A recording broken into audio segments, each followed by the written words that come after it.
आतापर्यंत कुणी ठरवलं असेल, कुणी ठरवलं नसेल मला काय व्हायचंय, पण आज स्वतःला विचारा की आम्हाला नेमकं काय करायचं आयुष्यामध्ये.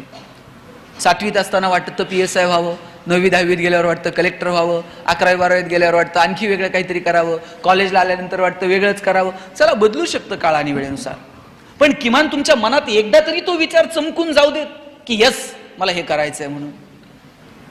त्या विचाराची सुरुवात आजच्या दिवसापासून करा.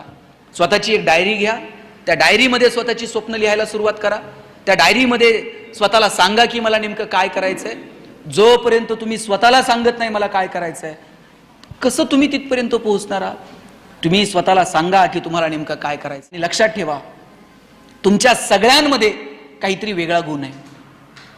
सगळेजण सारखे आहात का? कुणाला गणित सोपं जातं, कुणाला इंग्रजी बरं वाटतं, कुणाला भूगोल आवडतो, कुणाला मराठीतल्या कविता आवडतात, कुणाला हे काहीच आवडत नाही, मैदानावर खेळायला आवडते. प्रत्येकात काहीतरी वेगळं आहे.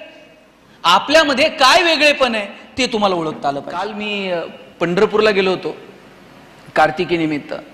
तिथं गव्हर्नमेंट रेस्ट हाऊसला अनेक मान्यवर आम्ही सगळेजण एकत्र जेवण करत होतो. कृषी मंत्री होते, काही आमदार होते, आणि त्यात एक तुमचे मुंबईला आमदार आहेत पण त्यांचं गाव आता मराठवाडा आहे, ते डॉक्टर बालाजी किनीकर पण तिथे जेवायला होते. अचानक उपमुख्यमंत्रींच्या गाड्यांचा सायरन ताफा ऐकायला आला आणि जेवण आटपत आलेली होती. ज्यांचं जेवण झालं त्यांनी पटापट हात धुतले आणि ते सगळेजण DCM साहेब आले म्हणून सगळेजण तिकडे जायला निघाले. हे जे आमदार आहे ते डॉक्टर बालाजी किनीकर यांचे ताटातले शेवटचे 2 घास उरलेले होते आणि कुणीतरी त्यांना म्हटलं, हो आमदार साहेब चला, DCM साहेब आलेत. त्यांनी 1च मिनिट हे 2 घास संपवतो. त्यांनी ते 2 घास संपवले जेवतानाचे, ताटात हात धुतला, ओझरत ताटाच्या पाया पडले आणि उठताना मला म्हटले, शिंदे साहेब, या 2 घासासाठी मी मराठवाड्यातून मुंबईत 500 किलोमीटर आलो होतो.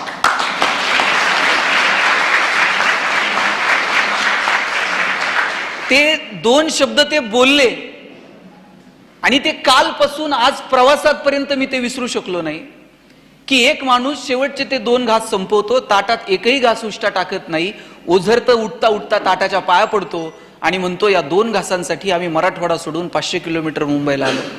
पोरांनो, ही आधीची पिढी होती. ही आधीची पिढी अशी होती, ताटात उष्ट ठेवणार नाही. ही आधीची पिढी होती, घरात आलेल्या माणसाला जेवल्याशिवाय जाऊ देणार नाही. काटकसरी त्या सगळ्या लोकांनी प्रपंच केला.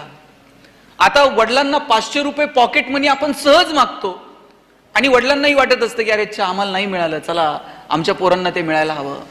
ते 500 रुपये खर्च करताना किंचितचाही विचार आमच्या मनात येत नाही, खरंच आम्ही हे अनाठाई खर्च करतोय का?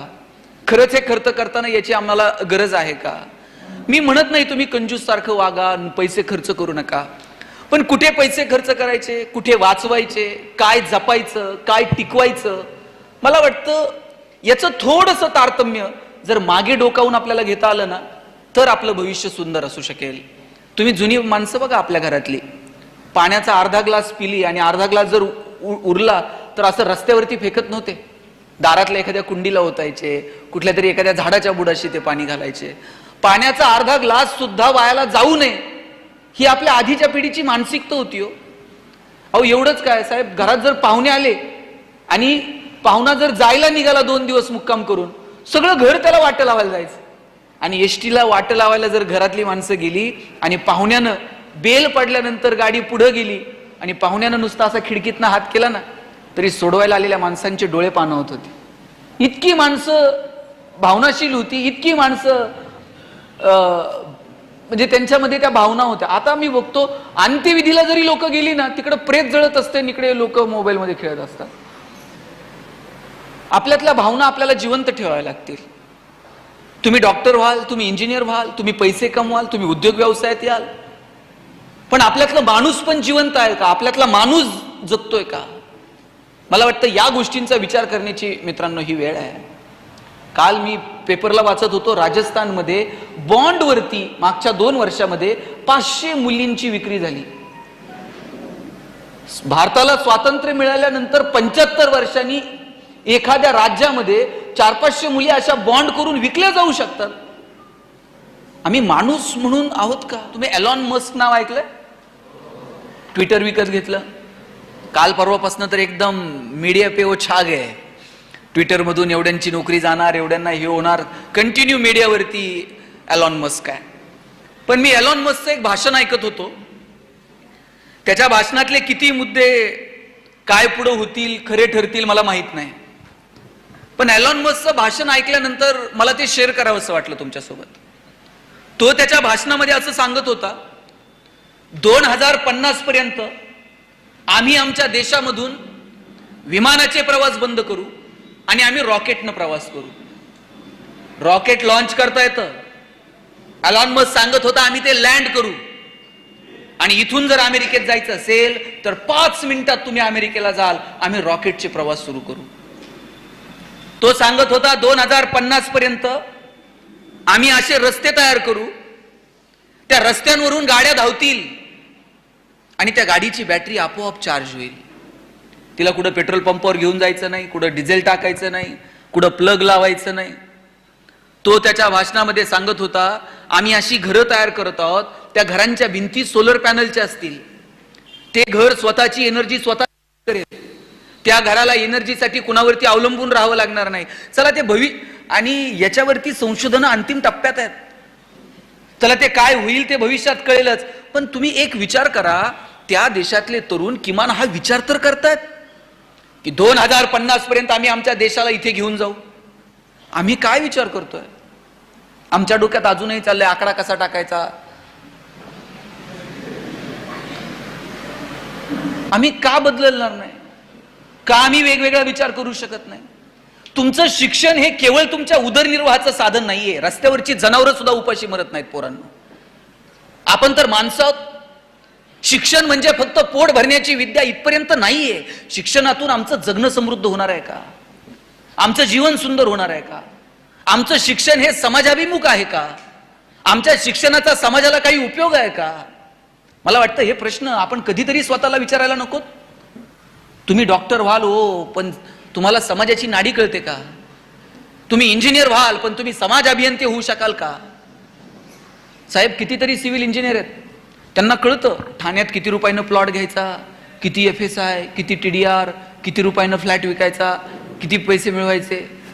पण पालिकेच्या रस्त्याचं काम सुरू असताना एखाद्या तरी सिव्हिल इंजिनियरला असं वाटतं का की अरे मला थोडंसं यातलं ज्ञान आहे, 2 मिनिट मी रस्त्यावर थांबेल, पालिकेच्या इंजिनियरला विचारेल जरा तुझं इस्टिमेट बघू, मी पण इंजिनियर आहे मला पण कळतं. नाही, ते पालिका बघल, रस्ता त्यांचा आहे, टेंडर त्यांनी काढलंय, ठेकेदार ते त्याचं ते बघतोय की. इंजिनियर म्हणून मला का वाटत नाही की रस्त्याच्या कामावरती 2 मिनिट मी उभं राहावं? डॉक्टर झाल्यानंतर मला कळतं माझं हॉस्पिटल मी कसं टाकेल. पण का एखाद्या डॉक्टरला वाटत नाही मी प्राथमिक आरोग्य केंद्राला भेट द्यावी, तिथल्या डॉक्टरशी 2 शब्द बोलावं, बाबा काय चाललंय, तुझी कोणती गोळ्या औषध आहेत, जगातलं संशोधन कुठं चाललंय, तुम्ही मी कुठं आहोत? का आम्हाला आमचा देश आमचा वाटत नाही? का आम्हाला आमचा समाज आमचा वाटत नाही? चॉकलेट खाल्लेला कागद डस्टबिन मध्ये घरात टाकायचा हे आम्हाला कळतं, पण गाडीच्या काचा खाली करून सरळ प्लॅस्टिकच्या पिशव्या रस्त्यांवरती फेकून देताना रस्ता आम्हाला आमचा का वाटत नाही? आम्ही कोणत्या शिक्षणाच्या गप्पा मारतोय? तुम्हाला असं वाटतं का की शाळेत जे शिकवलं जातं ते पाठ करणं आणि मार्क मिळवणं फक्त यालाच शिक्षण म्हणतात? गुणपत्रिकेला आलेली गुणांची सूज म्हणजे तुमची गुणवत्ता नाही बाळांनो. याचा अर्थ मार्क मिळू नका असं नाही, मार्क मिळवा, पण तुम्ही समजून घेताय का? अरे तुमच्या खांद्यावरती मशाली ठेवून ही सगळी माणसं विचार करतायत की अरे काय सांबरे साहेबांना काय घेणं देणं आहे हो, मला तिकडून पुण्यावरनं बोलवलंय, इथं सगळे मान्यवर बोलवले, चला तुम्ही आमच्या पोरांसोबत बोला, गप्पा मारा. आजचा कार्यक्रम नसता केला तर काय फरक पडला असता का? आणि केला तर काय त्यांना कोण बक्षीस आणून देणार आहे का? वा वा सांबरे साहेब तुम्ही फार चांगलं केलं. पण या माणसांना का वाटतं? त्यांना वाटतं कुणीतरी बोलावं, आमच्या पुढच्या पिढीसोबत आम्ही संवाद साधावा, आणि आम्ही फार हुशार आहोत आणि तुम्हाला ज्ञान सांगायला आलो असं नाहीये. पण आमच्या 2 गोष्टी समजून घ्या की मला सांगायचंय की तुम्ही जे शिकताय ना ते फक्त आणि फक्त मार्कांसाठी शिकू नका. आणि याच्यात साहेब पोरांची चूक नाही आहे, पालक यांच्या मागे लागलेत. 95च पडले पाहिजेत, 99च पडले पाहिजेत. ते गुणवंत विद्यार्थ्यांचे सत्कार असतात बरोबर. मी अनेक सत्कारांना जातो. मी आता ते हल्ली सत्कार करताना त्या मुलाला माझी सवय होती, मी त्याला विचारायचो किती मार्क आहेत. आता ते विचारायचं पण सोडून दिले. त्याला विचारलं का ते सांगतोय 98, 99, त्याचे मार्क आणि आपले मार्क बघितले तर असं वाटतं ह्याचा सत्कार करायचा का नाही आपण. त्याच्या मार्कांच्या समोर आमचे मार्क म्हणजे फार दारिद्र्य रेषेच्या खाली. आणि पहिल्या 3 रांगा 90 पेक्षा जास्त मार्क मिळणाऱ्या मुलांच्या, पाठीमागच्या 3 रांगा 80 ते 90, आणि त्याच्या पाठीमागं किमान 50 रांगा 60-70 वाल्यांच्या होत्या. आता ज्यांना 90 पेक्षा जास्त आहेत ते खुश होते. आपण 90च्या पुढे आहोत. 80 ते 90 मधले प्रचंड टेन्शन मध्ये होते, आणि 60-70 वाले 90 वाल्यांपेक्षाही खुश होते. ते म्हणले हे 80-90 वालेच एवढे आहेत, आपलं होईन तसं होईल म्हणले. आधी यांचे सत्कार होते. आता जे 80 ते 90 वाले होते त्यातले 2 पालक समोर बसलेले होते, एकदम सुतक पडल्यासारखं तोंड करून. त्यातल्या मी दोघांना वरती बोलवलं, म्हटलं तुम्ही एवढं टेन्शन का घेतलंय. ते म्हणले काय हो, पोरांना पार मथुरा पाण्यात घातली. म्हणले काय केलं. म्हणले महिनाभर आधी सांगत होतो जरा पहाटे उठ, जरा जास्त अभ्यास कर, आता 90च्या रांगेत बसलं असतं की नाही. म्हटलं किती पडले. काय म्हणले सांगायसारखा सुद्धा आकडा नाही हो. म्हणलं काय तर असेल. म्हणले काय त्याला 88-89% काहीतरी मार्क पडलेत. म्हटले आता त्या मुलाला 89% मार्क मिळाले याचा आनंद पालकांना नाही, पण त्याला 90 मिळू शकले नाहीत याचं मात्र दुःख आहे. मग मी दोघा नवरा बायकोंना विचारलं तुम्हाला 10वीत किती होते. दोघांच्या मार्काची बेरीज केली तरी 90 होत नव्हती, आणि त्यांना टेन्शन होतं की पोराला 90 मिळू शकले नाही. मी म्हणत नाही मार्क मिळू नका, चांगले मार्क मिळवा, त्याच्यासाठी प्लॅनिंग करा, अभ्यास करा, परंतु केवळ तुमच्या गुणपत्रिकेला आलेली तुमची गुणांची सूज म्हणजे गुणवत्ता नाही हे पण समजून घ्या. फक्त पाठांतर करून तुम्ही पेपरला अरे समजून घ्या. भूगोल शिकतायत ना, भूगोलातले अक्षांश आणि रेखांश असे डोळ्यासमोर उभे राहिले पाहिजेत. गणिताच्या तासाला गणितातले आकडे असे डोळ्यासमोर खेळले पाहिजेत. इतिहास शिकत असताना इतिहासातली पात्र तुमच्या नजरेसमोर आली पाहिजेत. मराठीतल्या धड्यांचे लेखक आणि कवी त्यांनी तुमच्याशी संवाद साधला पाहिजे. लॅबोरेटरीमध्ये जाऊन जर तुम्ही काही प्रयोग करत असाल तर तिथल्या सायंटिस्ट सोबत तुम्ही गप्पा मारल्या पाहिजेत. इतकं समरस तुम्ही तुमच्या अभ्यासासोबत झालं पाहिजे. पण दुर्दैवानं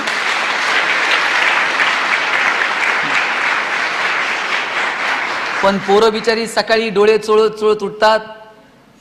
सकाळी अशी गाडीत पोरं कुंबली जातात, त्या गाड्या त्यांना शाळेत घेऊन येतात. शाळा सुटली का घरी जाऊच पोरग जेवतंय ना जेवतंय ते लगेच त्याला ट्युशनला पाठवलं जातं. ट्युशनवरून येऊन ते दप्तर टाकताय ना टाकताय तोच त्याला परत कुठल्या तरी वेगळ्या क्लासला पाठवलं जातं. त्याला सेल्फ स्टडी, विचार, चिंतन, मनन इतकं एंगेज करून टाकलंय पोरांना नको नको त्या ऍक्टिव्हिटीज मध्ये की मुलांना चिंतनाला वेळच मिळत नाहीये. आणि जिकडून तिकडून वेळ मिळाला का मग पोरं मोबाईलमध्ये आहेत. काल टाकलेल्या फोटोला किती लाईक्स, किती कमेंट्स, फेसबुकवर कुणी काय बोलतंय. अरे काय मला सांगा, मोबाईल वाईट नाही, मोबाईल खूप चांगलं साधन आहे. विदिन अ सेकंद तुम्ही जगापर्यंत पोहोचता इतकं चांगलं साधन आहे मोबाईल. पण तो किती वापरावा, कशासाठी वापरावा याचं तारतम्य आपल्याकडे असलं पाहिजे. साहेब, भारत हा मोबाईल वापरणाऱ्या अग्रगण्य देशांमध्ये आज भारताचा नंबर लागतो. सगळ्या जगातल्या नेटवर्क कंपन्या भारतातल्या पब्लिक वरती डोळे ठेवून आहेत की आम्हाला इथं नेटवर्क कसं वाढवता येईल. मग आम्हाला फ्री डाटा देऊन टाकलाय. आम्ही दिवसभर एंगेज आहोत मोबाईलवरती.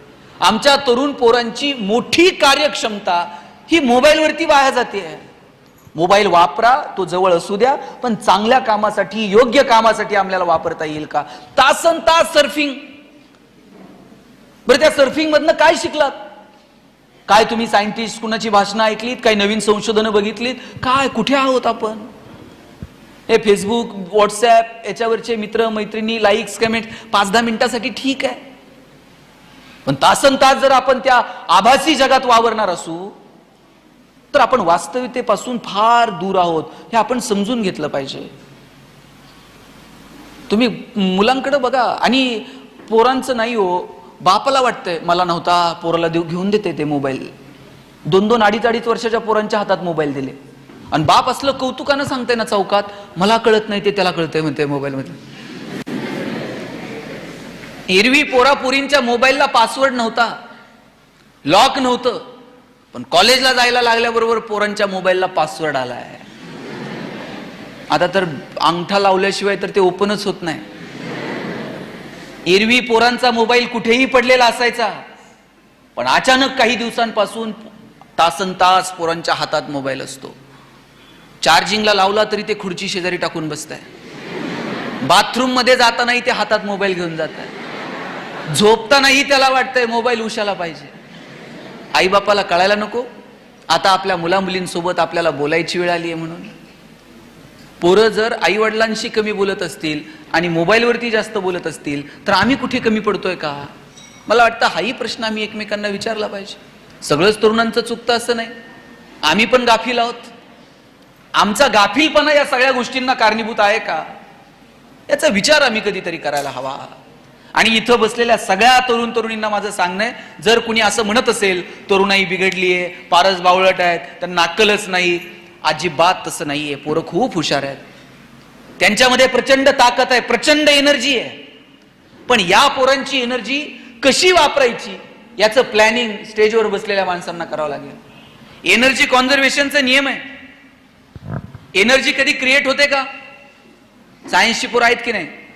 एनर्जी कधी क्रिएट होते का? डिस्ट्रॉय होते का? काय होतं, एका फॉर्म मधून दुसऱ्या फॉर्म मध्ये. एखादा फॅन फिरतोय, फॅन फिरत असताना काय होतं, पोटेन्शियल एनर्जीचं रूपांतर कायनेटिक एनर्जी मध्ये होतं. एनर्जी नव्यानं क्रिएट होत नाही, पोटेन्शियल एनर्जीचं रूपांतर कायनेटिक एनर्जी मध्ये. या पोरांमध्ये तुम्हाला एनर्जी निर्माण करायची नाहीये, किंवा त्यांच्यामध्ये असणारी एनर्जी तुम्ही काहीही करून डिस्ट्रॉय करू शकत नाही. शिक्षकांना काय करायचंय, त्या एनर्जीला कुठे डायव्हर्ट करायचं, कुठे ट्रान्सफर करायचं हे ठरवावं लागेल. एखादं पोरग खुर्च्यांवरती उड्या मारतंय, त्याचं उड्या मारणं तुम्हाला बंद करायचं, मग तुम्ही काय कराल? त्याचे हातपाय बांधून तुम्हाला त्याचं उड्या मारणं बंद करता येईल का? त्याला काय सांगावं लागेल, राजा बेंचवर नाही, खुर्च्यांवर नाही, उड्याच मारायच्यात ना, हा स्टेजवर येऊन उड्या मार, आपण गाणं लावू, जरा तालासुरावर उड्या मार, लोक म्हणतील तू नाचतोय. एखादं जोर जोरात ओरडतंय, तुम्हाला त्याचं ओरडणं बंद करायचंय, तुम्ही काय कराल? तोंडात बोळा घालून त्याचं ओरडणं बंद करता येईल का? त्याला सांगावं लागेल, ओरडायचंय ना, थांब जरा सुरात ओरड, कदाचित लोक म्हणतील तू गातोय. एखादं शिव्या देतंय, तुम्ही काय करणार आहात? त्याला मारून त्याच्या शिव्या नाही बंद करता यायच्या, त्याला सांगावं लागेल, राजा शिव्याच द्यायच्यात ना, इथं नाही, अशा नाही, आपण ठरवू ना कुठं, कधी आणि कशा द्यायच्या. भारतात अजून अशी ठिकाणं आहेत जिथे द्याव्या लागतील, पण थोडंसं सभ्यतेनं तुम्हाला प्लॅनिंग करावं लागेल. येणाऱ्या पिढीला कुठे डायव्हर्ट करायचंय, कुठे घेऊन जायचंय, हे जर आमच्या पिढीला जमलं तर या पोरांकडनं आम्ही काहीतरी भविष्याची स्वप्न पाहू. या लेकरांमध्ये प्रचंड ताकद आहे. ही पोरपोरी इतकी हुशार आहेत हो, आणि यांना कळतंय, त्यांना जाणीव आहे त्यांच्या आई वडिलांच्या कष्टांची. जीन्स टी शर्ट मध्ये वावरत असतील, पण ते जुनं काही गोष्टी विसरलेल्या नाहीयेत. 10-5 पोरं विसरली असतील, पण त्यांना पुन्हा नव्या वळणावरती जुन्या गोष्टी घेऊन पुन्हा नवीन काही पाहता येईल का स्वप्न, याच्यासाठी प्रयत्न करणं ही आपली जबाबदारी आहे. आणि म्हणून इथं बसलेल्या सगळ्या तरुण तरुणींना मला आवर्जून सांगायचं आहे, मोठी स्वप्न बघा. इथं 2 फोटो लावलेले आहेत, एक जिजाऊंचा आणि एक सावित्रीमाईचा. यांनी जर मोठी स्वप्न बघितली नसती तर पोरींनो आज तुम्ही इथं अशा आयटीत खुर्चीवर बसल्या असत्या का, पायावर पाय टाकून? जिजाऊंनी त्यांच्या पोराला सांगितलं, शिवबा स्वराज्य निर्माण करावं लागेल. पोरांनो मला सांगा, त्यावेळेस जर जिजाऊ शिवाजी राजांना म्हणल्या असत्या स्वराज्याच्या भानगडीत पडू नको, ही लोक यांच्याबरोबर ही फार मोठी माणसं आहेत, यांच्या काय नादाला लागू नको, यांच्याबरोबर जमून घे, थोडीशी जहागिरी वाढून घे आणि सगळं व्यवस्थित चालू दे आयटीत, स्वराज्य निर्माण झालं असतं का? आपल्याला स्वातंत्र्य पाहायला मिळालं असतं का? सावित्रीमाई तुम्ही शिकाव्यात म्हणून शाळा काढली मुलींची, आणि मुलींनी शिकू नये याच्यासाठी लोक त्यांना दगडधोंडे घेऊन त्यांच्या मागे लागत होते. रस्त्यानं जाताना त्यांच्या साडीवर चिखल फेकत होते. सावित्रीमाई 2 साड्या घेऊन जायच्या, साडी शाळेत गेल्यानंतर बदलायच्या आणि पुन्हा ती साडी घालून परत इकडे यायच्या. हे का केलं, कशासाठी केलं हे सगळं? का तर तुम्हाला शिक्षण मिळावं, मुलींना शिक्षण मिळावं. हे सहजासहजी तुमच्या माझ्या समोर आलेलं नाहीये. पोरांनो आज तुम्ही मी स्वातंत्र्यात आहोत. भगतसिंग काय मरायचं वय होतं का? अहो तुमच्या माझ्या वयातले भगतसिंग फासावर जायला निघाले, रात्री लेनिनचं चरित्र वाचत होते आणि सकाळी ज्यावेळेस फासावरती जायला निघाले पुस्तक वाचत होते. जेलरने विचारलं, चलो भगत सिंग अब निकलना है. भगत सिंगांनी त्याच्याकडे बघितलं सुद्धा नाही, पुस्तकावरती नजर होती. त्यानं आवाज दिला, भगत सिंग निकलना है, आता फासावर जायचंय. भगत सिंगांनी असा हात केला, पुस्तकावरती नजर आहे, असा हात करून सांगितलं, थांब, एक क्रांतिकारक दुसऱ्या क्रांतिकारकासोबत बोलतोय.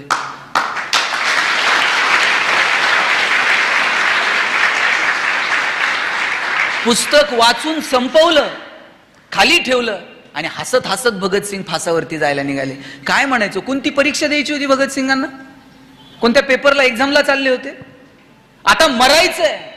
पण काय काय डिवोशन आहे, काय ह्या माणसांची वैचारिकता आहे, काय या लोकांची मानसिकता आहे. आम्ही कधीतरी पोरांनो हे समजून घेतलं पाहिजे. आणि म्हणून तुमच्या हातात मोबाईल आहे ना, तुम्ही ते युट्यूबला सर्च करावं, भगतसिंग, राजगुरू, सुखदेव, काय काय पाहायचं ते ठरवा. जिजाऊंनी कमी दुःख सहन केलं का, प्रचंड दुःख सहन केलं, पण आपल्या मुलाला स्वप्न दाखवलं की राज्य निर्माण व्हायला हवं. शहाजी राजांनी आपल्या मुलाला सांगितलं स्वराज्य निर्माण व्हायला हवं. आणि म्हणून खरं तर आज तुम्ही मी स्वातंत्र्यात आहोत, आज तुम्ही मी एवढं छान आयुष्य जगू शकतो. आणि मग आज जर आपण स्वातंत्र्यात जन्माला आलो आहोत तर त्या स्वातंत्र्याचा आनंद घेऊयात. तो आनंद घेत असताना त्याच्यातली सात्विकता कुठे मागे राहणार नाही ना, मला वाटतं याची काळजी आपण सगळ्यांनी घेतली पाहिजे. पोरींनो, मला सांगा, तुमचे आई वडील किती करतात हो तुमच्यासाठी. सकाळी निघालात, आई टिफिन करून देते आईला, आणि आल्यानंतर घरी आल्याबरोबर आई विचारते, जेवली का, डबा कुठे आहे, संपवला का नाही. बापाचे किती अपेक्षा आहेत पोरांनो तुमच्याकडनं. आता तुम्ही 18-20 वर्षांचे झालात, बापाच्या खांद्याला तुमचा खांदा लागायला लागला, बापाची चप्पल तुमच्या पायात यायला लागली. आता बापाला तुम्हाला ओरडावंसं वाटत नाही, आता बाप तुमच्यावरती हात उघडत नाही. बापाला कळतं आपली चप्पल आता पोराला यायला लागली, पोरगा मोठा झालाय. पण बापाची काय अपेक्षा माहित आहे, बापाची अपेक्षा आहे की पोरानं काहीतरी चांगलं करावं, आता माझं संसारातलं ओझं थोडंसं हलकं करावं, माझ्या बरोबरीनं 2 पावलं आता माझ्या पोराला चालता यायला पाहिजे, नवे माझ्या पुढं 2 पावलं माझ्या पोरानं आता चाललं पाहिजे. एवढी अपेक्षा तुमच्या वडिलांची तुमच्याकडनं आहे. आणि तुमच्या आई वडील जर तुमच्याकडनं ही अपेक्षा ठेवत असतील की आमच्या पोरापोरींनी मोठं काहीतरी करावं, ही अपेक्षा चुकीची आहे का बाळांनो. काय स्वप्न आहेत तुमच्या आई वडिलांचे तुमच्याकडनं. अरे पोरीवर तर बापाचं एवढं प्रेम असतंय, बाप स्वतःला सायकल घेत नाही पण पोरीला गाडी घेऊन देते, 2 व्हीलर कॉलेजला जायला, पास काढून देतो बसचा, बाई बस न जात जा, एवढ्या लांब पायी जाऊ नको. बाप स्वतः फाटलेली चप्पल घालेल पण तुम्हाला शूज घेऊन देईल कॉलेजला जायला. 1-1 रुपया बाजूला टाकतो तुमच्या फी साठी, तुमच्या शिक्षणासाठी. अरे जन्माला आली ना पोरगी, त्या दिवसापासून बाप तिच्या लग्नाचा विचार करत असतो, तिच्या लग्नासाठी थोडे पैसे काढून ठेवतो. त्याची ऐपत नसते खूप खर्च करायची, पण लग्न जमलं ना मित्रांना सांगतो, कल्याण झालं हो पुरीचं, चांगलं स्थळ मिळालं. पुरीच्या लग्नात तर बाप असा तुरा काढून मिरवत असतो, फेटा बिटा घालून. कन्यादान झालं ना, मग त्या जावायच्या हातात हात देतो आणि सांगतो, तळ हाताच्या फोडाप्रमाणे जपली, सांभाळून घ्या. दिवसभर त्याच्या डोळ्यात अश्रूचा एक थेंब येत नाही. पण पुरीची गाडी एकदा निघून गेली ना, मग खांबाच्या पलीकडे जाऊन एकटाच रडतो तो बाप असतो. किती प्रेम करावं तुमच्यावरती बापाने. आणि उद्या जर तुम्ही कलेक्टर झालात, लाल दिव्याच्या गाडीत बसून आलो, आम्ही सगळेजण तुमच्या स्वागताला बाहेर उभे राहू. आम्ही सांगू, ताई तुम्ही इथे शिकायला होतात, ह्या शाळेत होतात, कॉलेजला होतात, आणि हा प्रसंग पाहिला, तुमची आई तुमचे वडील जर तुमच्या समोर असतील, काय तुमच्या आईच्या चेहऱ्यावर आनंद असेल. उद्या तुम्ही मोठे इंडस्ट्रियलिस्ट झालात, व्यावसायिक झालात, काय तुमच्या बापाला रुबाब वाटेल. आणि हे सगळं स्वप्न पूर्ण करायला तुम्हाला काय करायचंय मला सांगा. इकडचा डोंगर उचलून तिकडे ठेवायचा. फक्त आयुष्यातली पुढची जी 5-10 वर्ष आहेत ती प्रामाणिकपणे कष्ट करायचे आहेत. मी परवा सांबरे साहेबांच्या घरी गेलो होतो. घराच्या शेजारी एक लायब्ररी आहे. मी वरती त्या लायब्ररीमध्ये गेलो. तिथं मुलं अभ्यास करत होती. सकाळी 9ची वेळ होती. मी विचारलं, किती वाजता आलात तुम्ही? म्हणे 7 वाजता आलो.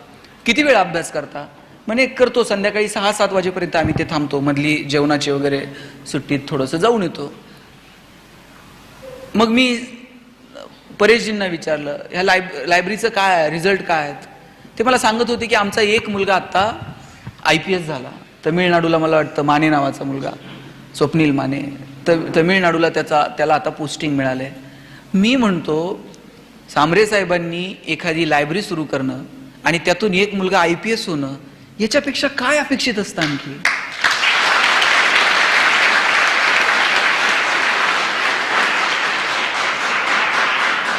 तुम्ही IPS झालात, एखाद्या जिल्ह्याचे SP झालात, पोरांनो अख्खं जिल्ह्याचं पोलीस प्रशासन तुमच्या हातात येऊन जातं. तुम्ही कलेक्टर झालात, अख्खं जिल्ह्याचं प्रशासन तुमच्या हातात येऊन जातं. तुम्ही CO झालात, अख्खी ZP तुमच्या हातात येऊन जाते. तहसीलदार झालात, अख्खा तालुका तुमच्या हातात येऊन जातो. तुमची सही एखाद्याचं आयुष्य बदलून टाकते. इतके अधिकार तुम्हाला तिथून प्राप्त होतात. तुम्हाला जर सिस्टीम बदलायची असेल ना, सिस्टीमला शिव्या देत बसू नका. If you want to change the system, first you have to reach there and then you can change it.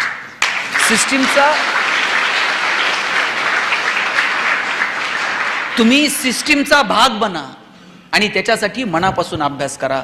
आणि मला हेवा वाटतो, मी सांबरे साहेब तुम्हाला मनापासून धन्यवाद देतो की ह्या एका माणसाला असं वाटलं की अरे बरं त्यांचा उद्योग व्यवसाय सगळंच व्यवस्थित चाललंय की नाही, पण त्यांना असं वाटलं की अरे आपण या इथल्या पोरापोरींसाठी काहीतरी केलं पाहिजे. आपण पण सर्वसामान्य कुटुंबातून आलो, आपल्यालाही कुणीतरी दिशा दाखवली असेल, त्या दिशेतून आपल्याला हा मार्ग सापडला असेल. इथून एखादा जरी पोराला असं वाटलं की नाही मी हे करेल माझ्या आयुष्यात, तरी सुद्धा मला वाटतं हे खूप मोठं या कार्यक्रमाचं यश असेल. आणि म्हणून माझी तळमळीनं तुम्हाला सगळ्यांना सांगायची एक विनंती आहे आज, की तुम्ही आज घरी गेलात ना, तुमच्या डायरीत आजचा दिवस लिहून ठेवा. आतापर्यंत कुणी ठरवलं असेल, कुणी ठरवलं नसेल मला काय व्हायचंय, पण आज स्वतःला विचारा की आम्हाला नेमकं काय करायचं आयुष्यामध्ये. 7वीत असताना वाटतं PSI व्हावं, 9वी 10वीत गेल्यावर वाटतं कलेक्टर व्हावं, 11वी 12वीत गेल्यावर वाटतं आणखी वेगळं काहीतरी करावं, कॉलेजला आल्यानंतर वाटतं वेगळंच करावं. चला बदलू शकतं काळ आणि वेळेनुसार, पण किमान तुमच्या मनात एकदा तरी तो विचार चमकून जाऊ देत की यस मला हे करायचंय म्हणून. त्या विचाराची सुरुवात आजच्या दिवसापासून करा. स्वतःची एक डायरी घ्या, त्या डायरीमध्ये स्वतःची स्वप्न लिहायला सुरुवात करा. त्या डायरीमध्ये स्वतःला सांगा की मला नेमकं काय करायचंय. जोपर्यंत तुम्ही स्वतःला सांगत नाही मला काय करायचंय, कसं तुम्ही तिथपर्यंत पोहोचणार आहात. तुम्ही स्वतःला सांगा की तुम्हाला नेमकं काय करायचं. आणि लक्षात ठेवा, तुमच्या सगळ्यांमध्ये काहीतरी वेगळा गुण आहे. सगळेजण सारखे आहात का?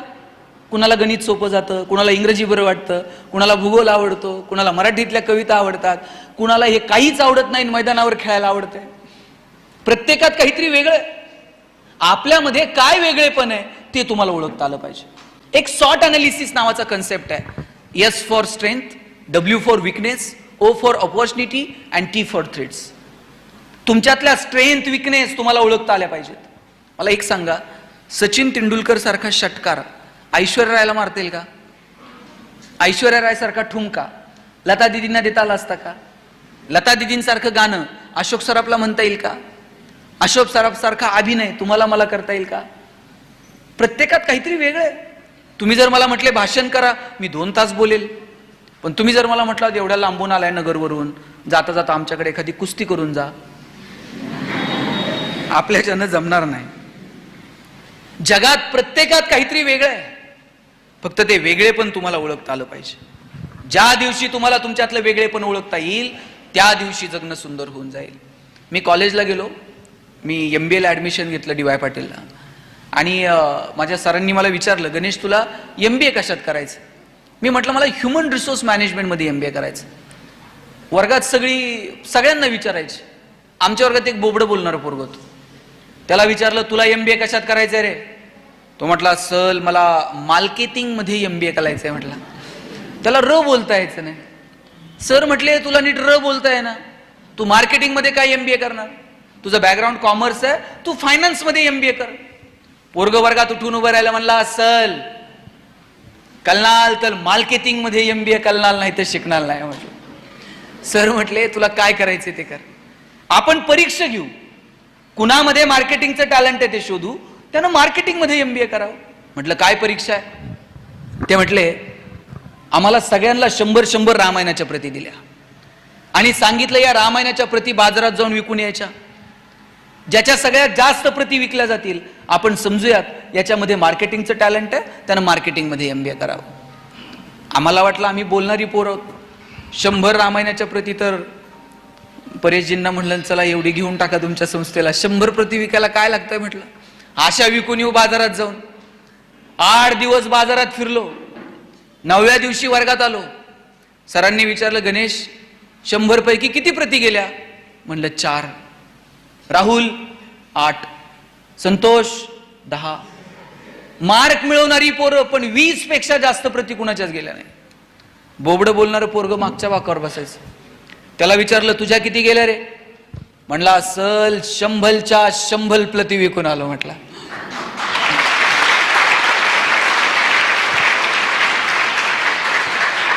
सर म्हटले, कोणती स्ट्रॅटेजी, कोणतं रेफरन्स बुक, काय केलं तू?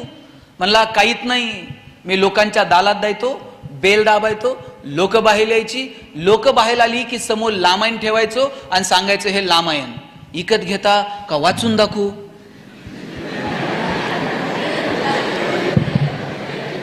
लोक म्हणायची, वाचून नको दाखवू, तुझं रामायण विकत घेतो. बोबडं बोलणं विकनेस आहे का स्ट्रेंथ आहे? दाबून ठेवला असता तर स्ट्रेंथ ठरला असता का? नाही. आमच्या प्रत्येकात काहीतरी वेगळेपण आहे, फक्त ते वेगळेपण आम्हाला ओळखता आलं पाहिजे. ज्या दिवशी पोरांनो तुम्हाला तुमच्यातलं वेगळेपण सापडेल, त्या दिवशी तुमचं जगणं सुंदर होऊन जाईल. शोधा तुमच्यामध्ये काय चांगलं आहे. कुठलीही गोष्ट, आपलं आयुष्य मुळात क्षणभंगूर आहे. आपल्याला माहित आहे का हो? मला सांगा, आपल्याकडे किती प्रॉपर्टी आहे हे सगळ्यांना माहित आहे, बरोबर?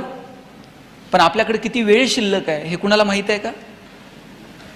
जन्माला येण्याचे संकेत 9 महिने आधी मिळतात, पण आपण जाणार आहोत याचे संकेत 9 मिनिट पण आधी मिळत नाही.